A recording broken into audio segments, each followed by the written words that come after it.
This is One on One.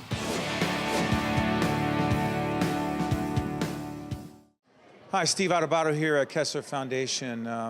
There's a very compelling and important forum on MS research that I'm going to be honored to moderate. And one of the participants I'm thrilled to be talking to right now, she is Meg Balter. She's an MS research participant at the foundation and a registered nurse by profession. But a little less than 40 years ago, you were diagnosed with MS, correct? Yes, 40 years ago. Talk about what you experienced and what made you first think that something was happening and your reaction.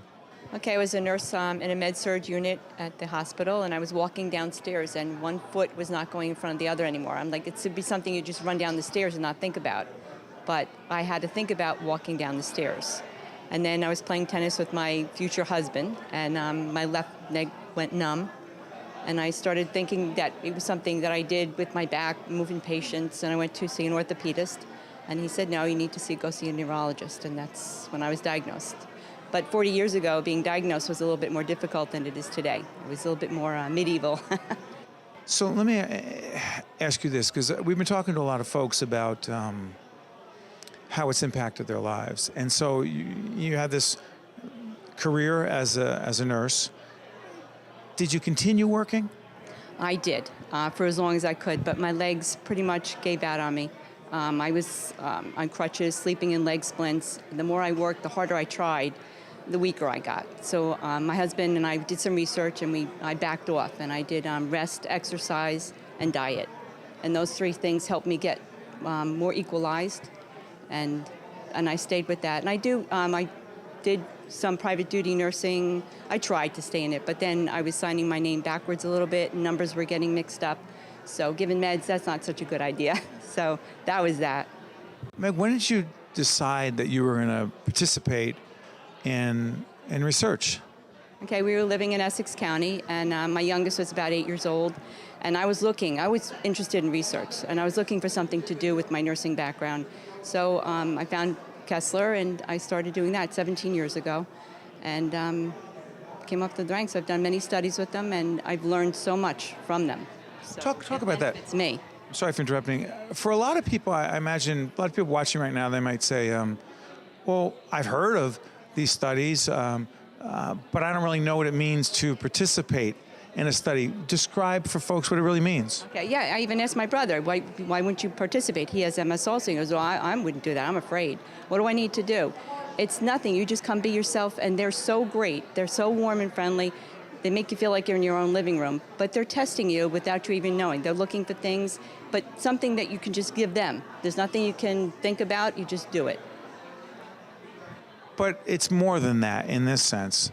When I was reading about you, you have said to folks that being a participant in these studies has made you also feel like you are giving back and being a part of the medical and health profession. Yes. And that's true, you are. Yeah, that's important to me. I want to be productive.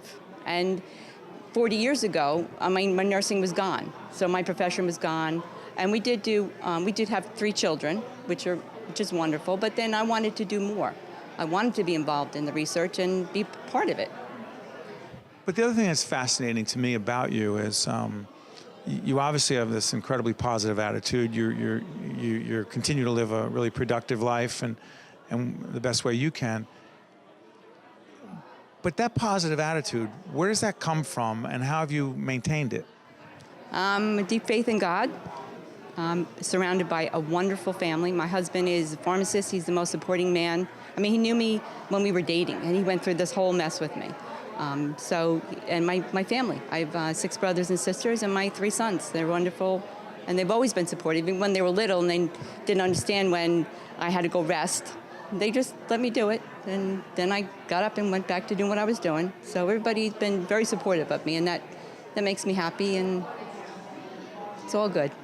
And finally, your life today, in spite of, I know you said, quote unquote, it's all good, but some of the challenges you face today would be? The big is fatigue and struggling with cognitive, getting in conversations with people and losing your train of thought. You can be very intelligent and have a conversation with somebody, and then you come off as being like a big dummy because you can't get your words out. So that's frustrating. There's a lot of frustrating parts of MS. You wish that they could come up with a cure, but I think what Kessler is doing as far as making our lives a little bit better is wonderful.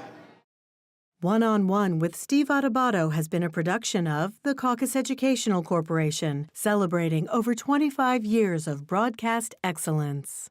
Funding for this edition of One-on-One with Steve Adubato has been provided by Delta Dental of New Jersey, the Healthcare Foundation of New Jersey, NJIT, the New Jersey Reentry Corporation, New Jersey State Nurses Association and the Institute for Nursing, New Jersey Sharing Network, and by Community Food Bank of New Jersey. Transportation provided by Airbrook Limousine, serving the metropolitan New York, New Jersey area.